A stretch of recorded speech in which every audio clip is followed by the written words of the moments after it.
السلام عليكم ورحمة الله وبركاته. الحمد لله رب العالمين. اللهم صل على عبدك ورسولك محمد.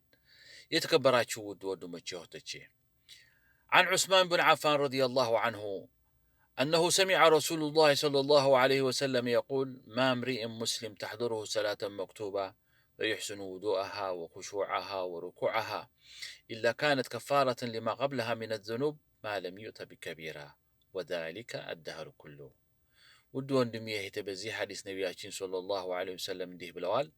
ማንኛውም ሙስሊም ወንድ ሆነ ሴት ሰላት በደረሰበት ጊዜ ጥሩ ውዱእ አድርጎ እና ጥሩ ሰላት መስገድ ኹሹዕና ሩኩዕ ወስጁድ አድርጎ ቢሰግድ ያለፈው ዘንብ ሁሉ አላህ ሱብሓነሁ ወተዓላ ይሰረዝለታል ትልቅ ዘንብ በስተቀር።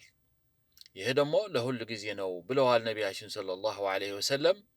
الله لسلاتاችን يوفقن የምንፈልገው ይስጠን ከምንፈራው ያድነን اللهم اغفر للمؤمنين والمؤمنات والمسلمين والمسلمات الأحياء منهم والأموات برحمتك يا أرحم الراحمين.